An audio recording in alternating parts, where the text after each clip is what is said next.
आधिकारिक तौर पर 4 साथियों का नाम रामगढ़ विधानसभा क्षेत्र के लिए चला है। वो चारों साथी हमारे साथ बैठे हुए हैं।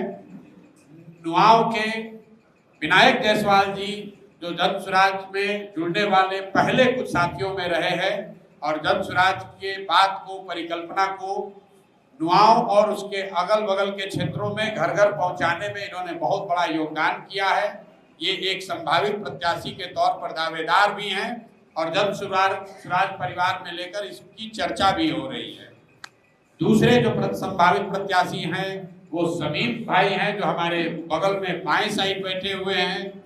ये भी बहुत शिद्दत से कई पिछले महीनों से जब से हमारे साथ लगे हैं तब से बहुत मेहनत कर रहे हैं और पूरी तरीके से जन स्वराज के समर्पित जो साथी हैं उनमें इनकी गणना है, उसमें इनकी गिनती है और ये भी एक संभावित प्रत्याशी के तौर पर इनका नाम भी चर्चा में है।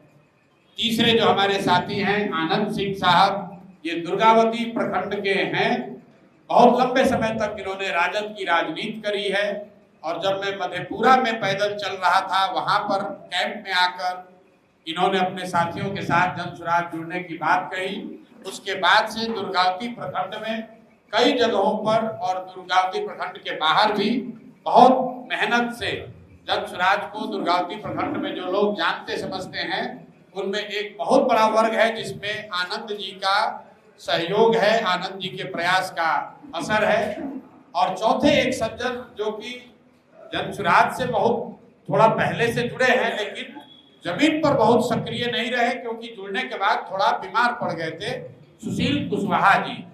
सुशील कुशवाहा भी यहाँ पर उनका जो क्षेत्र है वो रामगढ़ विधानसभा क्षेत्र के बगल का है। तो जन स्वराज की जो एक परिकल्पना है कि नहीं उस क्षेत्र का ही आदमी लड़ेगा, उस नजरिए से कुछ लोगों का ये सवाल भी है कि भैया आप तो कहें कि लोकल आदमी ही लड़ेगा तो फिर सुशील कुशवाहा जी का नाम क्यों चल रहा है। उसकी 2 वजह है। एक तो जिस पंचायत से सुशील जी आते हैं वो पंचायत डिलिमिटेशन से पहले तक रामगढ़ का ही हिस्सा रहा है।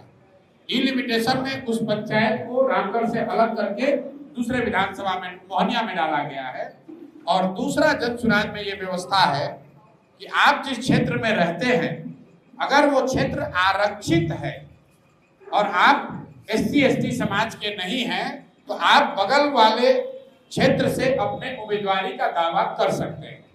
इन 4 उम्मीदवारों के साथ एक और दलित साथी का नाम भी कंटेंशन में है क्योंकि जन स्वराज की जो व्यवस्था है उसमें हम लोगों ने ये कहा है कि अनारक्षित सीटों पर भी अगर कोई समाज का, दलित समाज का काबिल व्यक्ति हो तो वो व्यक्ति भी चुनाव लड़ने की रेस में शामिल हो सकता है। जरूरी नहीं है कि वो मिल जाए। तो उस दिशा में हमारे आपके यहाँ के प्रसिद्ध वकील, यहाँ एडिशनल पब्लिक प्रोसिक्यूटर ये सज्जन राम नारायण राम जी, ये भी एक बड़े दावेदार हैं और रामगढ़ विधानसभा क्षेत्र में ही रहते हैं। हालांकि भभुआ में प्रैक्टिस करते हैं। बहुत लंबे समय से समाज में दबे कुचले लोगों की, गरीबों की, SC/ST समाज के लोगों के खिलाफ जब भी अन्याय हुआ है इस क्षेत्र में वो लड़ते रहे हैं उनकी आवाज बनकर। तो ये 5 प्रत्याशी हैं। मैं आपसे और अपने साथियों से माफी चाहता हूं कि मुझे अभी 10-12 घंटे का और समय लगेगा। इसकी घोषणा हम लोग करेंगे कल सुबह, लेकिन इन 5 में से ही कोई एक आदमी प्रत्याशी बने।